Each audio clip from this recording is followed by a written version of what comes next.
Kodak Black speaking in the middle of the street. Next to him, take a seat next to him. Enjoy that phone. Enjoy it. Next to him, brother. You know what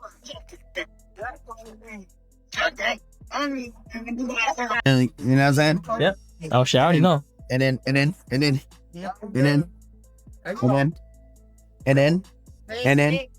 how y'all doing? Good?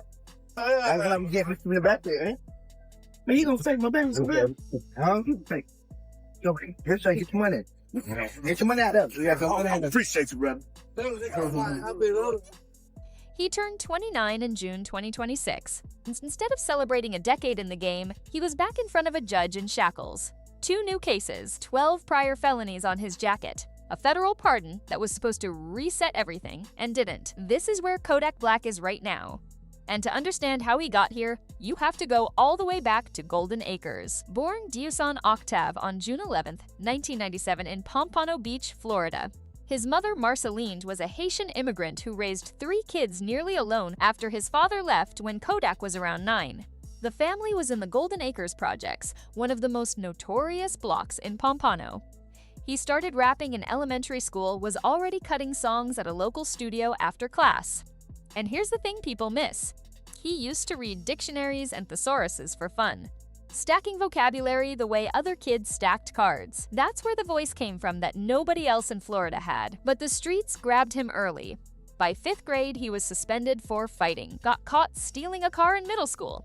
He always said the math was simple: trap with iron on his hip or rap his way out. He picked rap but never fully let the other life go, and that tension has followed him everywhere ever since. He dropped Project Baby in 2013 at 16.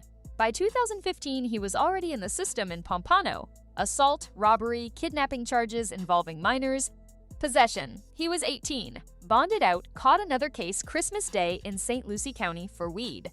The blueprint was already drawn. Music, cuffs, bond, music, cuffs, bond. That cycle ran for the next decade. From 2016 to 2018, it accelerated. He caught a first-degree criminal sexual conduct charge in Florence, South Carolina, after a post-show incident involving a teenage girl. He bonded out and kept dropping music. April 2016, Hallandale Beach. Officers said he threw a Glock from his car while fleeing.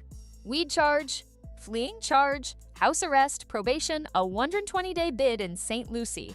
All while the music was climbing. By 2017, he dropped Painting Pictures. By 2018, Dying to Live, featuring Travis Scott and Offset, charting on Billboard. He was Florida's golden child, and then he fumbled it. In May 2019, federal agents bagged him right before his Rolling Loud set. He had lied on a federal ATF form to purchase firearms in Miami. He copped out. 46 months. He'd also tried crossing into Canada earlier that year with a Glock and weed. The feds weren't playing. Then something nobody saw coming happened. On January 19, 2021, Trump's last day in office, the president commuted Kodak's sentence. Yak walked out a free man. He talked about it afterward, like he couldn't fully believe it himself. Said he had written a lyric about Trump reducing his sentence, and it literally happened. Whatever you believe about how or why, he had his clean slate, his second chance. He ran it right back into the same fire. The addiction piece is the center of everything. Kodak has been more openly honest about this than almost anything else in his life.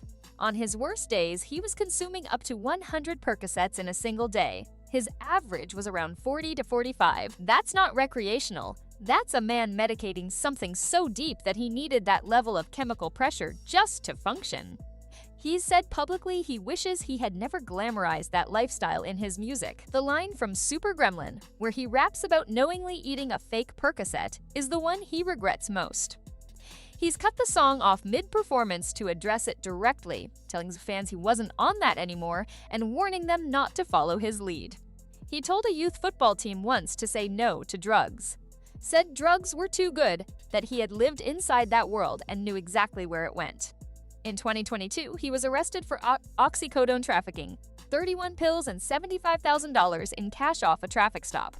In 2023, officers found him asleep behind the wheel with white powder around him. Lab came back as oxycodone he had a script for, but a follow-up probation test came back hot for fentanyl. A judge sent him to 30 days of rehab.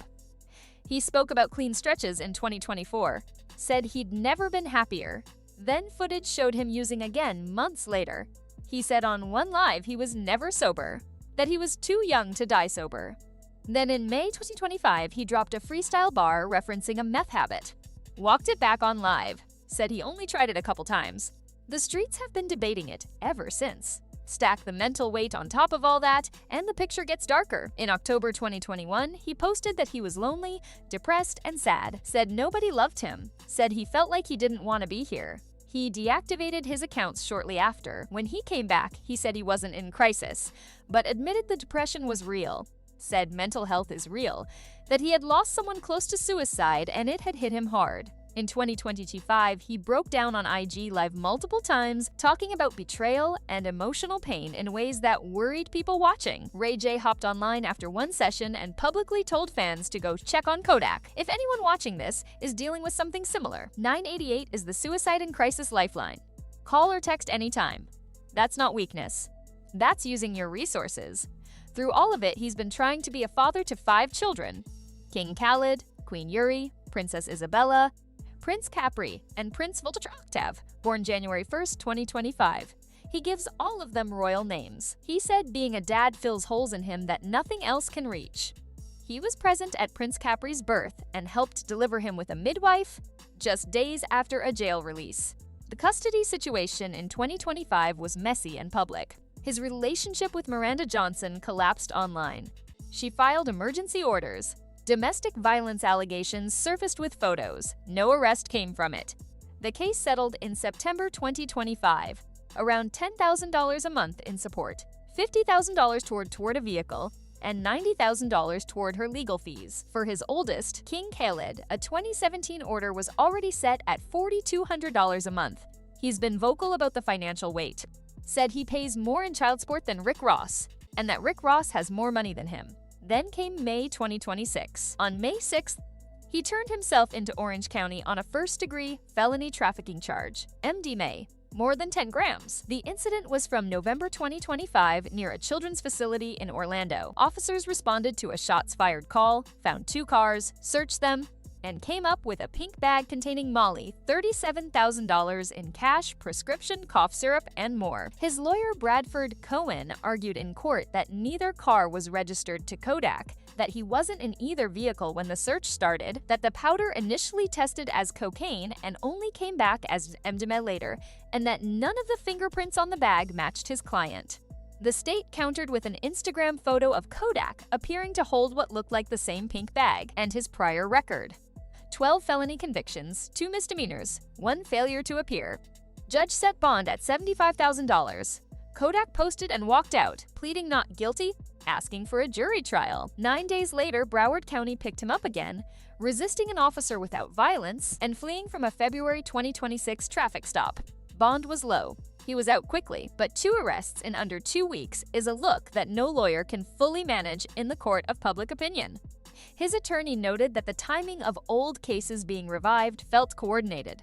Whether that's true or not, Kodak is now navigating 2 open cases while on the wrong side of a prior record that gives judges very little room to be lenient. He's got a presidential pardon in his history, a platinum discography, 5 kids he named after royalty, a lawyer who fights hard for him, resources that almost nobody from Golden Acres could have imagined having. And at 29, he's sitting on a trafficking case that could send him back for years. He said it himself.